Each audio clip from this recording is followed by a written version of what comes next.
প্রিয় নবী সরকার দু আলম সাল্লাল্লাহু আলাইহি ওয়াসাল্লাম হাদিসে পাকে ইরশাদ করছেন, ইন্নামাল ইবরাতু বিল খাওয়াতিম, সব কিছুর পরিণতি শেষের উপর নির্ভর, যার শেষ ভালো তার সব ভালো।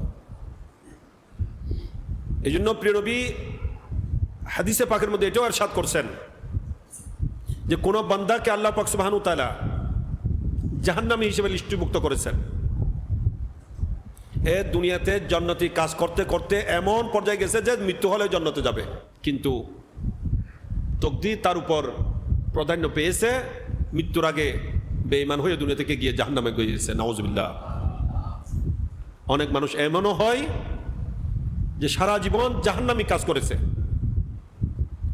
এমন পর্যায়ে পৌঁছে গেছে যে জাহান্নামের একেবারে তীরবর্তী হয়ে গেছে, মৃত্যু হলে জাহান্নামে যাবে, কিন্তু তাকদীর আছে সে জান্নাতি। কিন্তু দেখা যাবে মৃত্যুর আগে তওবাতিল্লাহ করে শুদ্ধভাবে ঈমান নিয়ে দুনিয়া থেকে গিয়েছে, আল্লাহ তাকে জান্নাত নসিব করবেন। এই জন্য শেষের উপর সব কিছু নির্ভর। তাই সেই ব্যাপারে আমাদের সজাগ থাকা দরকার। আমরা অনেক সময় বলি যে না, এত বড় আলেম, ইনি সুন্নিয়তের এত বেশি খেদমত করেছেন, হ্যাঁ, ইনি কতগুলো খেদমত আঞ্জাম দিয়েছেন যেগুলো আর কারো দ্বারা হয় নাই। খেদমত আঞ্জাম দিয়েছেন ঠিক আছে, কিন্তু যদি নসিব খারাপ হয় কারো কিছু করার নেই, কারো কিছু করার নেই। আলিয়াজুবিল্লাহ, আল্লাহর কাছে আমরা পানা চাই। হাজ্জাজ বিন ইউসুফের খেদমত কি কম নাকি? কম না, অনেক খেদমত, বড় বড় খেদমত। আজকে কিয়ামত পর্যন্ত কোরআন তেলাওয়াত হচ্ছে যে ওনার দেওয়া হরকতের উপর। যে কাবা শরীফের তাওয়াফ হচ্ছে, ওই কাবাঘর ওনার নির্মিত, ওনার থেকে ইমাম বুখারী হাদিস গ্রহণ করেছেন, বুখারী শরীফে ওনার হাদিস বিদ্যমান।